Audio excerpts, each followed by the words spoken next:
Hello, hello, hello, whatto. Welcome back to another exciting adventure of Radio Free Anarchy. I'm your host, Travel Mateus. I was just thinking because, as you know, thinking is the exercise of awareness. Thinking is the exercise of existence.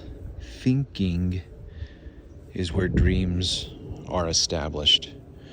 We are mind, we are awareness, we are intelligence for the purpose of creation. When we dream and we anticipate and we plan and we navigate and we construct and we build, that is creation.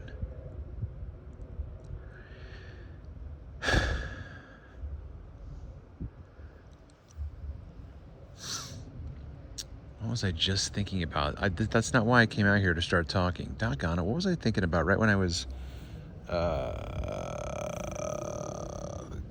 first doing this? What was I doing? I was washing the dishes. I was thinking about parenting, life coaching. Darn it. Smurf it all. I was cleaning up, doing chores.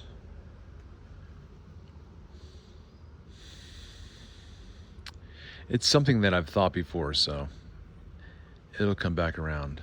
But while I have you here, if you would be so kind as to smash that Fonzarelli, hit that like button or the dislike button, doesn't really matter. The only way that content creators like myself, or content creators, excuse me, I just burped. There's a kiss for you. Content creators like myself, building their channel from the ground up based on their personality, intelligence, emotional quotient, all that kind of psychological babble.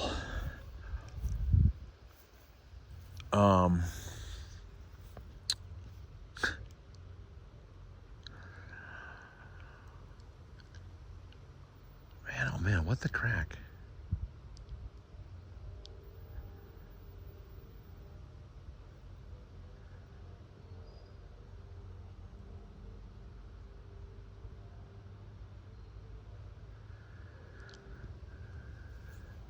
I step out the front door like a ghost into the fog, where no one notices the contrast of white on white.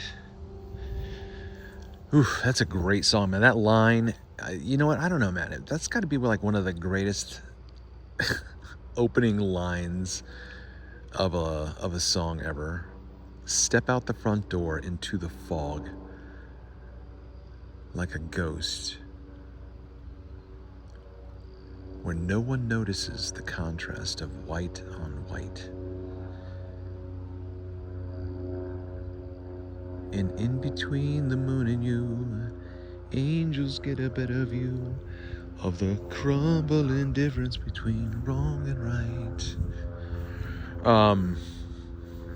Yeah, I'm just, thinking, yeah. See, there you go. There you go. Start talking. Thinking is creation. Thinking is the exercise of existence. Dreaming is the exercise of creation, which is why we have dreams. We have dreams, everyone. Please listen to me. We have dreams because in that simulation, which it is, you are limitless. You are the God. That is Mount Olympus.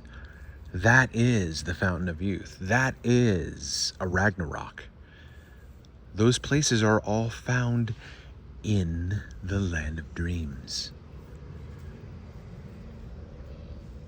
What are dreams for? Dreams are for the extreme sport version of practicing how to live and how to create and how to build and how to invent. I mean, think about it. Have you not heard of these stories of these scientists who were trying to crack? There's this one guy who was trying to crack the periodic table.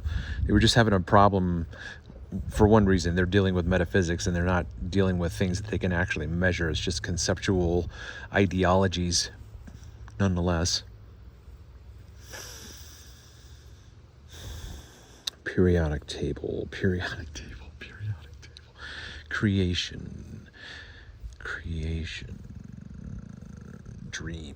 Dreams are creation. Yeah.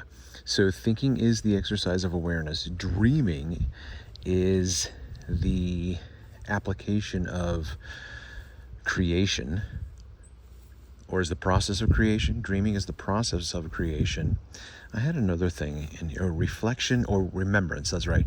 It could be reflection. Remembrance is key to existence. Okay?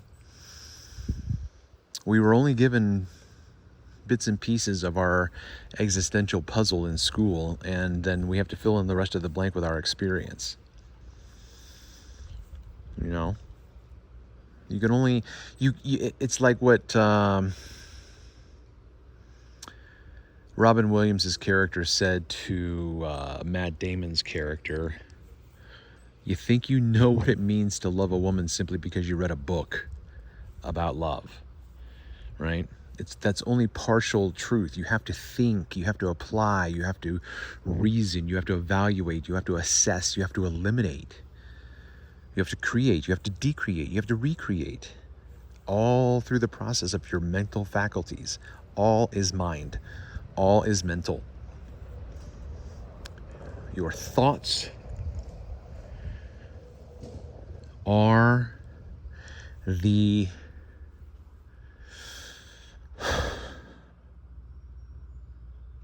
floodgate, maybe the the main entrance to transcendence and transformation. We need to remember that simply because we were given a philosophical little quip by some philosopher who said, I think, therefore I am. That's how I know. The one thing I can be sure of, the one thing I know is I'm thinking. Therefore I exist. That's just the beginning. Because the whole aspect of what thinking is creating, and we go into the dream world in a simulation where we can manipulate the entire environment. Time stops in the dreamscape. You might go to sleep at, say, 12:01 a.m., tired, something wakes you up. You look at the clock, it's 1:23. Fall back asleep, something wakes you up. Nope, that's not what I wanted to say. You fall back asleep and fall into a dream, and in that dream, you spend more time than it's taking you to sleep while you're dreaming. So if you fall asleep at 1:23 in the morning, and then you fall asleep and you start to dream, and then you wake up as a start from the dream perhaps, and you look at the clock, I just got bit by something, ouch. And it's 1:25. So 2 minutes of sleep have gone by while you're in the wardrobe of Narnia, like Lucy. Hey everybody, here I am, don't worry. I wasn't lost. I was eating with Mr. Tumnus. We had tea and Turkish delight and like we spent hours and hours and hours. Lucy, what are you talking about? We just started playing hide and seek. She was gone and yet she spent hours. That's what is the purpose of the dreamscape, is for you to enter into the dreamscape aware as an agent of creation in that simulation. You are God. So what are you going to do? What are you going to learn? What are you going to create? What are you going to build? What are you going to try? Over and over and over and over and over again. As I was saying before about the periodic table and trying to figure stuff out, the guy couldn't, his brain couldn't figure it out, right? So he goes and he takes a nap, and this is all the anecdote says. He wakes up and has the solution. That's all they tell you. It's my persuasion that that guy went into an intentional state of either hypnosis or deep sleep or lucid dreaming, where he was in a state of, how would you say it? Somnolation? Somnolation? He was in a state of sleep, in a state of rest, while his body was asleep, but his mind was actively plugged into the matrix of the dreamscape, where he, let's say, for instance, created mustache wax, lip balm, deodorant, toothpaste, all of these different recipes, and he can do it in his dreams overnight while he's sleeping. However, and this is key, it doesn't matter how well I lucid dream in the dream. It doesn't matter how well in the dream of lucidity that I figure something out in the dreamscape. Do you realize where I'm going? Do you see where I'm going? You have to then wake up from being lucidly dreaming to now being lucidly awake, where you retain, remember, and regurgitate and utilize that which you learned in the simulation. That's what dreams are for. If we teach our children how to understand what that world is for, and we guide them and we help them, we talk about their dreams and we psychoanalyze it with them and we talk about nightmares and whatnot, this is all thinking. This is all evaluating. This is all assessing. This is all diagnosing. This is all thinking. All is mind.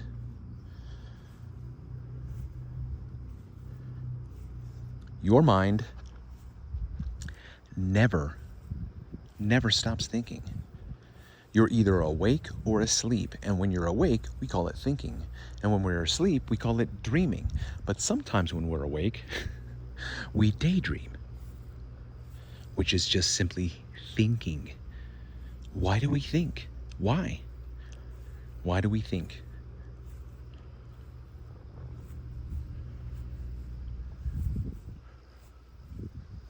So it's not just I think, therefore I am.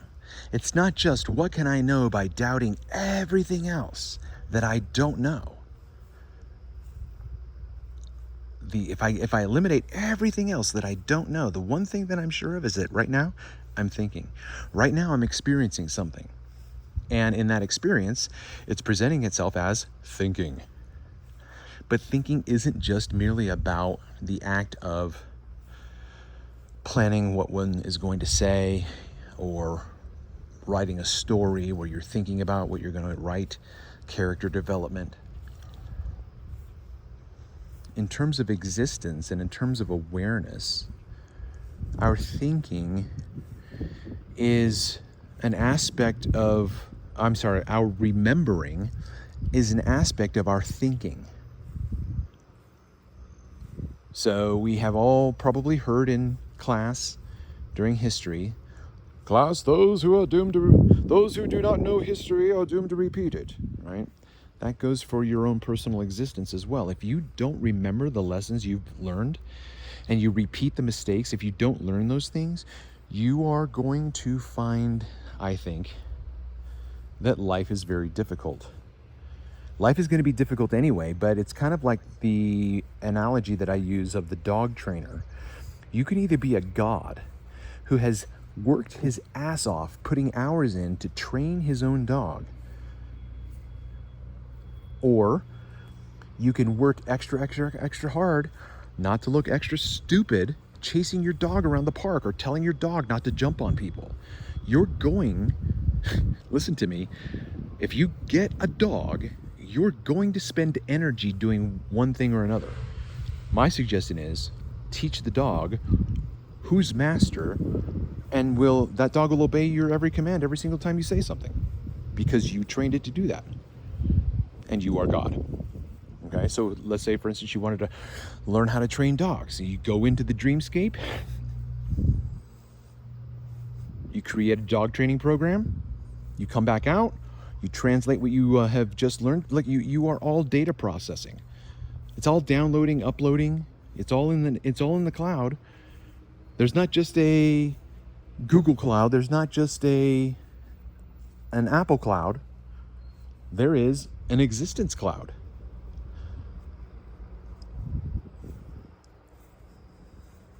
That's where the dream world, perhaps, I don't know. I'm not the word. I was going to say resides, but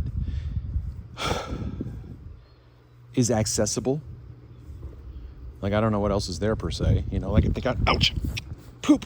I just got stung. Darn it. Ouch.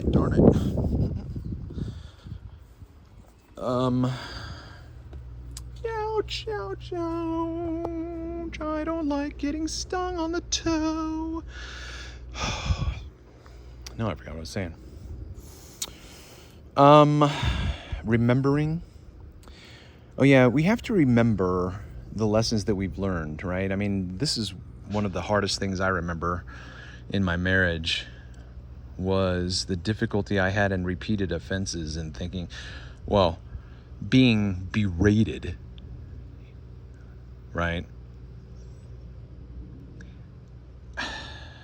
If I tried to characterize myself or draw a caricature of myself, you know, would ADHD be a part of that? How would I understand that? Because my ex and I had no quarter for the terminologies and the understandings of ADHD, which means we didn't even understand our own psychology, our own psychopathy. We didn't even understand ourselves. Both my ex and I are extremely attention divided, highly developed. We have a highly developed divided attention span, ADHD. So you come to a relationship and something happens and the person says, this offends me, please stop. And you're like, I'm sorry. I'm sorry, I'll work on this, right? So then a couple months go by and maybe you've forgotten about the intricate details of trying to do better, and something comes up and the instance happens again and the person says, I told you that this is something that offends me and I need you to stop. Please don't do it. And you say, I'm sorry. And then the person says, that's what you said last time and yet you did it again, so I don't think you really are sorry. That would be the snapshot of a conversation in my accusational marriage, where my ex, in my opinion, was an accusing attorney in our exit. Like, all she had was just criticisms. And that goes back into my whole spin on what narcissism is. I have a completely different spin on narcissism than what's typically out there, although there's a lot of overlapping that happens. But yeah. I mean, like, what would you do? You're 22, 23 years old and you say that you're sorry, and you are trying to become a better husband, a better lover, a better friend, a better spouse, you know? I'm not saying I was perfect. Absolutely smurf damn not. Absolutely smurf damn not. You know? Anyway, that's an important aspect of discussion for existence as well. But anyway, going back to remembrance, okay? It's not just I think, therefore I am. It is now, and always has been, but it is now said out in the cosmic awareness, I remember, therefore I become. I remember, therefore I transform.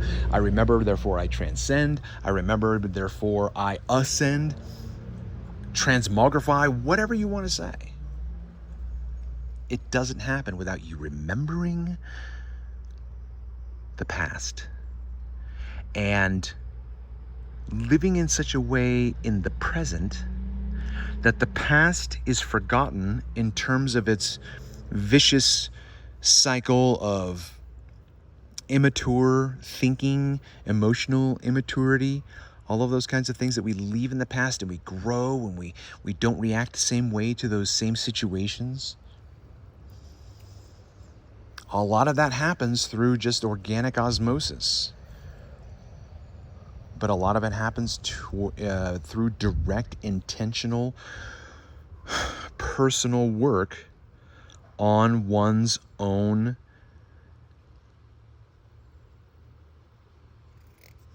thought life, heart life, emotional life, spiritual life, psychological life, physiological life, all of it, your entire life. Your bios, your zoe, your, what's the other word for life in Greek? Bios? Zoe? Anyway, you know? You know what I mean? I just said because I can't remember what I was saying. All right, so it's now 20 minutes. Yeah, I'm going to wrap this up. I think I've said some things that I want to get out there. I want you to think about, please, really, I remember, therefore I become. I remember, therefore I transform.